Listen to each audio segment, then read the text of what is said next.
कि वो मेरे सामने थर-थर कांपते हैं। अरे भैया, स्मृति ईरानी के सामने थर-थर कांपने लगे, जिन्होंने नारा दिया था लड़की हूं, लड़ सकती हूं। अब उनके परिवार ने कह दिया तुम लड़की हो इसलिए नहीं लड़ सकती हो, वो लड़का है इसलिए लड़ सकता है। विवेक श्रीवास्तव, डरो मत, बता दो ना वायनाड में क्या होगा। आप चाहते हो वो कांग्रेस के नेता भी कांग्रेस से बाहर कर दिए जाएं? जी हां, हम बात कर रहे हैं राहुल गांधी के लोकसभा 2024 के आम चुनाव के लिए अपने नॉमिनेशन को लेकर। राहुल गांधी, जिन्होंने पिछली बार अमेठी से चुनाव लड़ा था और स्मृति ईरानी से करारी हार का सामना किया, इस बार अमेठी छोड़ रायबरेली से अपना नॉमिनेशन कर रहे हैं।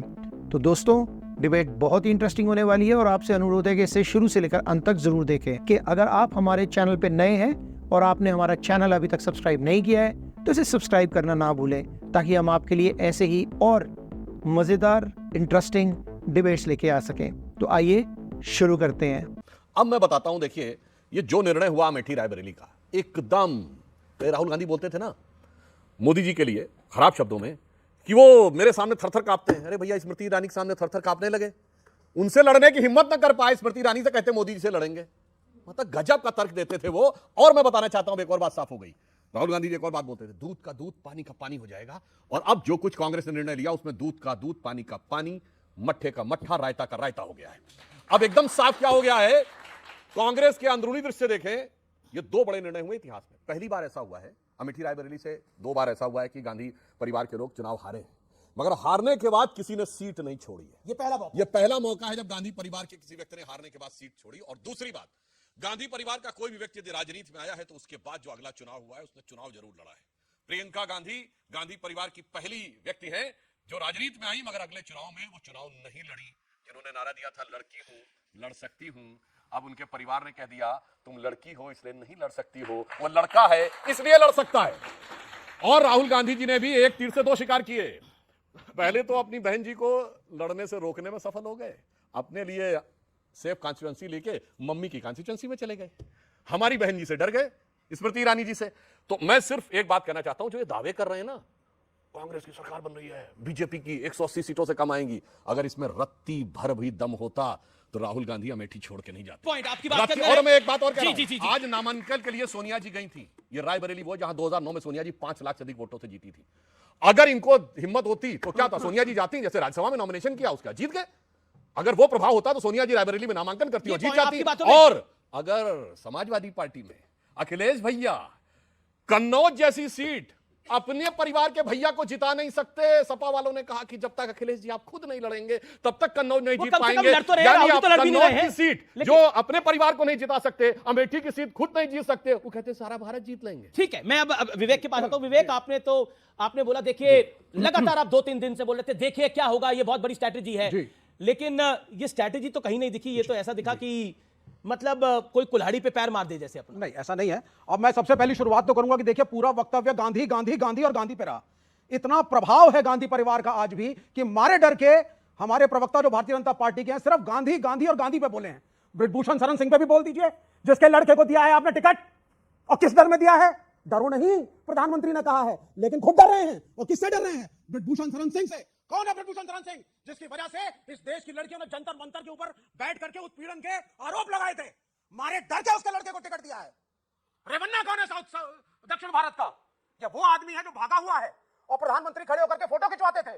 डरो मत, इनसे मत डरो, बाहुबलियों से मत डरो, जो लड़कियों का उत्पीड़न करते हैं मत डरो, अब मत दो इनको टिकट। तब आप अधिकारी हो कि आप आरोप लगाइए कि राहुल गांधी कहां से लड़ेंगे और कहां से नहीं लड़ेंगे। आपकी राय क्या है? आपकी राय क्या है? वायनाड, एक सेकंड, वायनाड राहुल गांधी जीत रहे हैं जी। अब आप आ जाते हैं, नहीं, ये सवाल का जवाब दीजिए। बिल्कुल एक्यूरेट जवाब दूंगा। जीत रहे हैं, वामपंथी हूं। सुन लीजिए, पूरा सुन लीजिए, सुनना सीखिए, हंसने की जरूरत नहीं है सर। ब्रिजभूषण शरण सिंह का लड़का वो लड़वा रहे हो,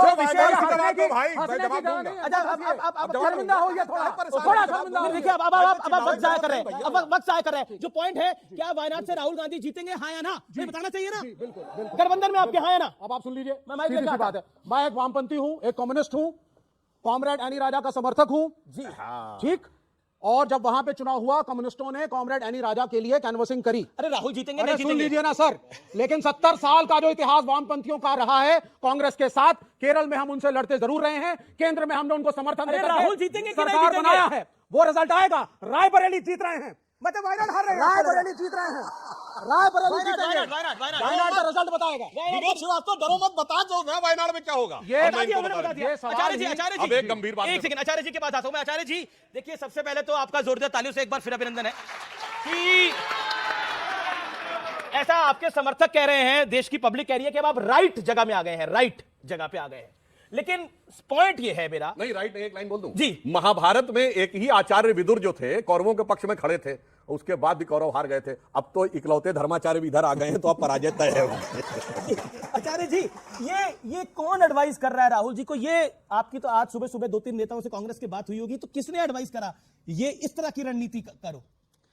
आप चाहते हो वो कांग्रेस के नेता भी कांग्रेस से बाहर कर दिए जाएं? आप चाहते क्या है?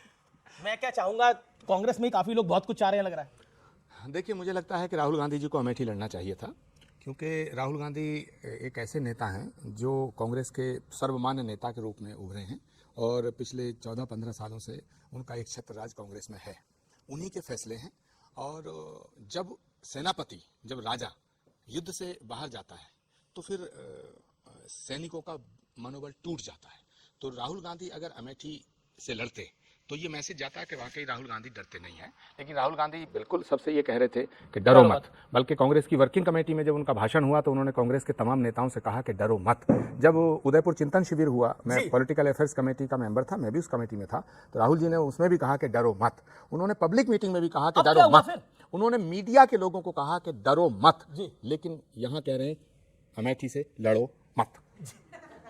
ये ठीक है, एक सेकंड। ये पॉलिटिक्स और जो है, इनका क्या रोल है? ये लेफ्ट वाले ये कांग्रेस को आबाद, केरल में लड़ते हैं, दिल्ली में चिल्लाते हैं आगे हमारे ऊपर। नहीं, ये कांग्रेस को आबाद करने के लिए है लेफ्ट वाले, या कांग्रेस को बर्बाद करने के लिए है? नहीं, लेफ्ट किसी को बर्बाद नहीं करता है, क्योंकि हाँ लेफ्ट जिसे देख लेता है वो स्वयं बर्बाद हो जाता है। लेफ्ट जिसे देख लेते हैं। हाँ, लेकिन विवेक श्रीवास्तव जी की मैं ईमानदारी का बहुत इनका आदर करता हूं कि इन्होंने साफ कह दिया कि हम वायनाड में राहुल गांधी को हराएंगे और अमेठी में राहुल गांधी के गीत गाएंगे। नहीं, रायबरेली में। तो सवाल इस बात का है कि ऐसे सच बोलने वाले इंसान का स्वागत करना चाहिए, जिन्होंने कम से कम ये नहीं कहा कि हम वायनाड में अगर मगर लेकिन बट करेंगे। साफ कह दिया कि हम वायनाड में राहुल गांधी के खिलाफ है। मगर मैं एक इंपॉर्टेंट बात कहना चाहता हूं अमीश, बात यह है कि ये भारत है और ये भारत शौर्य की पूजा करता है, पराक्रम के प्रति नमन करता है, पराक्रम को प्रणाम करता है। ये भारत है जहां ये शिवाजी का भारत है, छत्रपति शिवाजी महाराज का सर्वस्व निछावर हो गया, लेकिन औरंगजेब को सजदा नहीं किया।